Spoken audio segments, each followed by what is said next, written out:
Sir Hydraa Hydraa యొక్క అవసరం మిగతా రాష్ట్రాల్లో భారతదేశం అంతటా ఉందంటారా? అరే ఖచ్చితంగా ఉన్నది.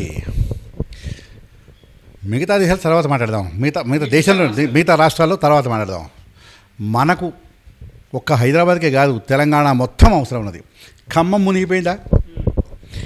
పోయిన వర్షాలకు వరంగల్ మునిగిపోయిందా? భద్రకాళి చుట్టూ ఉన్న దేవాలయం మొత్తం లోపలికి పోయిందా? ఎందుకు? సగం చెరువును భద్రకాళి చెరువు పక్కన మొత్తం మింగినరా, కుంటలు మింగినరా? కాకతీయ సామ్రాజ్యంలో కాకతీయ ఋతులు కట్టేటువంటి గొలుసు చెరువులు మొత్తం కబ్జాలు పెట్టినరా? నిజామాబాద్ మునిగిందా? కరీంనగర్ లోయర్ మేనేజ్ డ్యామ్ ఎప్పుడు ఏమైందో తెలియదా?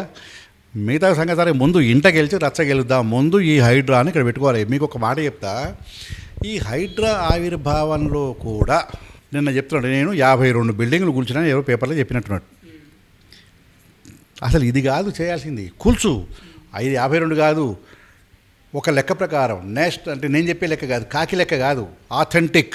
ఏవయ్యా ఆథెంటిక్గా చెప్పే లెక్క NRS national remote sensing agency వాళ్ళు ఇచ్చినటువంటి లెక్క ప్రకారము గత 35 సంవత్సరాల్లో హైదరాబాదులో 60% చెరువులు మాయమైపోయినాయి.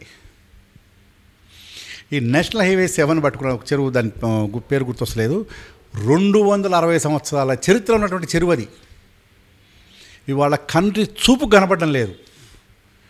మా ఉప్పల్ చెరువు, రామాంతపూర్ చెరువు, మొన్న మా ఇంటి పక్కకే ఉన్నటువంటి యూసఫ్గూడ చెరువు, యూసఫ్గూడ చెరువేమో సుమన్ కృష్ణకాంత్ పార్క్ అయింది.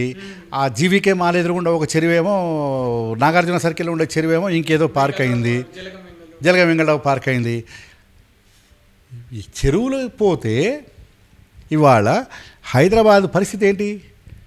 హైడ్రా రాష్ట్ర వ్యాప్తంగా చేస్తావా, ఇంకోటి చేస్తావా అనేది వెనకసిరి ముచ్చట. ఫస్ట్ హైదరాబాద్లో హైడ్రాకు అప్పచెప్పిన బాధ్యతను సక్రమంగా నిర్వర్తించాలి.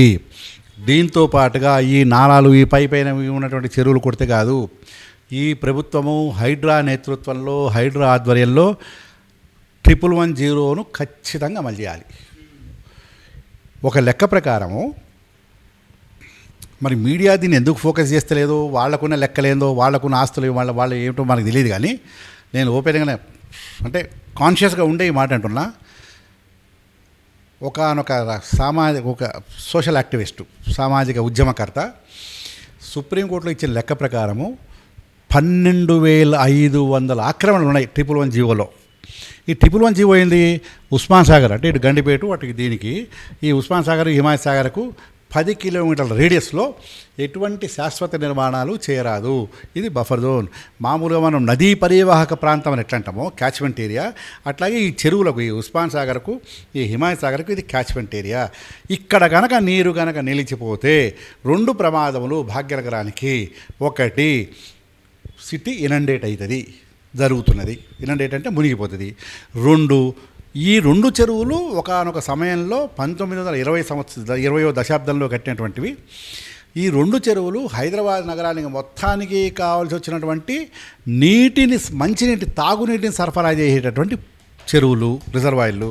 ఇవి కాక దాదాపు కొన్ని వందల గ్రామాలకు వ్యవసాయం నీరు అందించేటివి.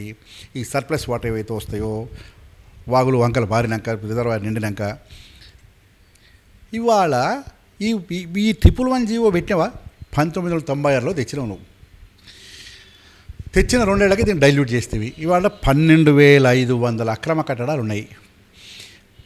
ఇది కాక 600 వెంచర్లు, రియల్ ఎస్టేట్ వెంచర్లు. ఎట్లా ఇచ్చినావు? ఎందుకు వచ్చినాయి?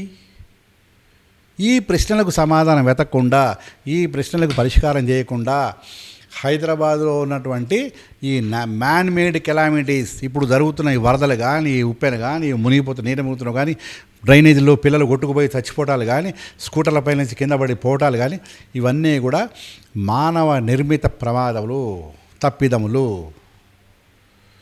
వీటిని మనమే అంటే మన ముందున్నటువంటి రాజకీయ నాయకులు, బిల్డర్లు, డబ్బుకు ఆశపడేటటువంటి వాళ్ళు, ఇతర అధికారులు, అవినీతి అధికారులు, వీళ్ళు ఈ చెరువులు, కుంటలు మూసేసి అడ్డదిడ్డంగా ఇష్టానుసారంగా పర్మిషన్లు ఇచ్చేసి